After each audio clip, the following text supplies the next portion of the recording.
ya no vitu go to ke mda pe ne mi ndo gbe ne mi ye job ni nembe maga kansen vire matin mi agba glonyado le mi abe vidéo mais si bele ke mi gbe woni quoi voa tutu gban ke ngba ma yi di a ma gloni mi be mi abe vidéo ele no YouTube di mi le mail Facebook no ke ti ne mi po vidéo a mi ame ni ke mi po sunti a mi agble le vidéo a go wa ne mi a pompo sunti le go mi YouTube mais mi la te po information le go et mi la pompo so vidéo anti era nyao ba so ye di a mi a subscribe ne channel la YouTube a di a nu channel le funa subscribe le funa ya cliquer rodi ne mi ave nu on va vidéo va mi la te no nya e mi la no pompo alo mi la no commenter sunti enya ke mbe ma kasen matin a sunti le nyi nko do ma na nyi benya alo mi ano vio lo to o le school o université o ino o diplôme ba dom le na nyi ne mi la blon do ma na nyi a bon mi la glebe no ma na mere wo borin mi na mere wo économie alo e o faseg alo ame a onu obedea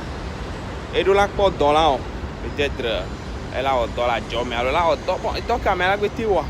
ba dom le nanyo OK ye ku ko kure dom ananyi be no nti an be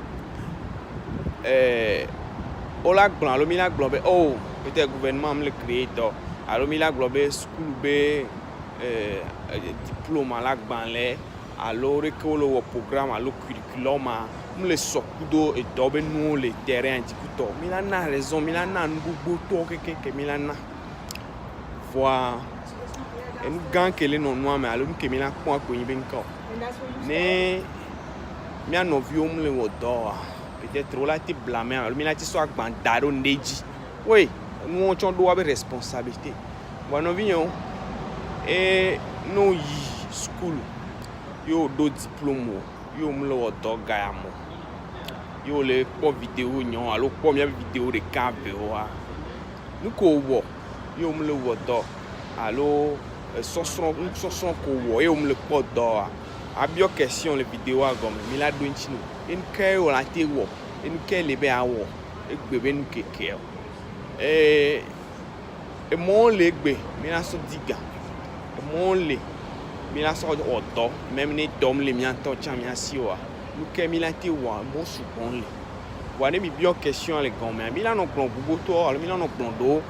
wa mi no bio question les gomme et nous que on dit mi les bio question mi la do ntine mi laisse mer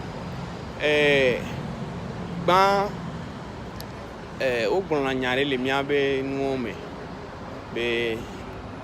no di wa tro di do ko ye normalement do que le school sien be wa former alo high school wa strong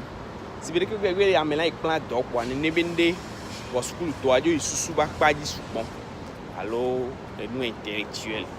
o ma me be nu pa pala sugbon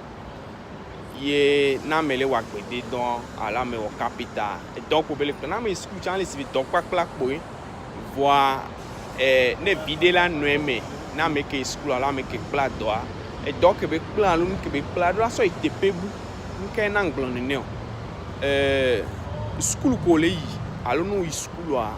en tutu banque o la plan no i do me to an gbogbo to om la zen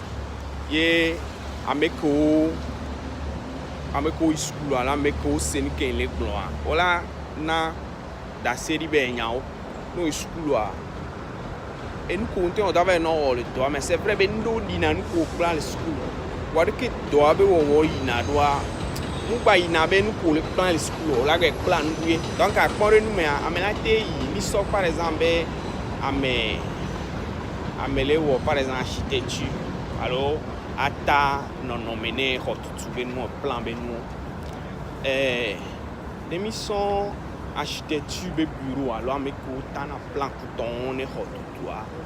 na mengba school jon alors ngba architecture be school ne les te pe won que o le taplan lo noa ne le keka pere wa ela nyale ke no ina e no fien la te wa ni be de na le pandi o fien kwa e voir school a trop les jours bébé et ce sous me ben pas là il y a la son ce sous me côté théorie alors et que nous on la y a la fien on laisse mais donc na me school a elle a été là le ko on il doit me directement chan la été là nous kena le glonya yo pour ma sorto en si les dibe school a enyo be mi school enyo be mi son parce que nglen ça mi a trop di mi a ko mi a son ke bi place était pebu ye mi ma no susuma no nde dibe o amele la di dono ora amele la o le kenu nke nu ko plan ko la so il est semaine ah et nous qui me sauve alors nous comme les plans les ni ben ko au school peut-être architecture ou économie peut-être ou histoire ou géographie nous quand nous ko wo et na me gbogbo to i do me peut-être les mia be jo me alors du ko me mi le kikan o tu na fait les gapopoji no gapo ka ahoga alors ni informaticien ou informaticien alors ni journaliste qui prend pas mon nous kikan alors nous kikan on a tout fait nos kudo gapopo ko wa d'abord gapo ka on a tout fait nous ameni on la tu donc on tout appelle gapopoji voit souvent les économies à l'eau et gabe nyon ben so so mais et nenebe et gako le tout noir valeur pour le produit par heure et be gao le tout et comme ko yibe no be dia me bucha la te on ko lo la tout gao tout ne voir nko la nya ko yibe biodo ko be ne est-ce que nana kele na lo vide kele le va le tout fond il a été na videre la so wa que la ngava no wa bien non vide le quand c'est souvent et peut-être mais va cancer mais va dans mon qui fait mais la pour voir 1054 mais voilà et bien pour mais souvent mais souvent blonde elle dit gavoir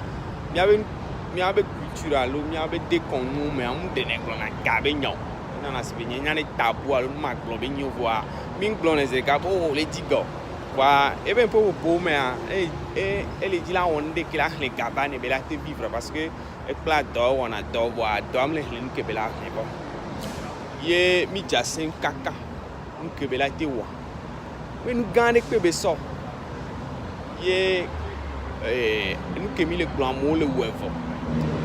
wa nous que na mi le ton si nous on dit ni ben ko ne be bli o le sa ne be dans le wo ne ni be nous quand nous qu'on le sa ne be dans du sana ya et nous collons on a dit ça était pebu te péré à le niveau bout à l'eau non mais boubé que là les gavans nous collons on voilà c'est pour le on dès que vous voyez mais si à vous pour le way ou le noter pas mais nous on a trop mati trop non vignon nous le on le collons on non mais que dit on est là pour ba mati trop on nous trop silenci au trop le voilà l'obudi et que là ouais les vidéos vané non vieux de que la te so de pene no vio vide de quel menamo yo wena america me be ameto funa mo so vide de van no vio la hende vano bene hende vano de ko la te multiplier allo la son mo so pe su bombe la te le vano wo ele ni ko intimi la no pour soi donc e mi no via o nu ke mi le plan ni ma glable mi o afi ke be le pe abi te mi la ma ta mo fi me akpo intolérant et business et belé nous vous savez elle ça nous que bela ça il y a une différence que les mais et pour belé que les ça nous ça donc que trop les ça tout les mais et be pour nous trop le que belé et gabe yang ba ni ku he ngbo et gala hion voilà ma hion be nka du nka ple nous ado nous alors à se déplacer à ma hion on laisse bien il laisse bien donc il y a une qui me le couleur bien voilà une vidéo en que mi wane nya li merci ami bien le gomme mi la gba yedi et vidéo go la gba va mi aka 500 finance et nous simple pour mi la wa mi be do la en comptabilité gane alors là finance alors là il gabe school là nous kin boy on la te e ga vidéo là te non sous ko le wa mais bien on le cabano et vidéo quoi nous son do fion elle a non le gaba on le mi laisse bien donc et que va sen que mi kanwa ne mi lon que mi plan mi a pour sortir le gomme ne mi ngba le chon mi a que mi quoi mi a glel gomme no vignon e zare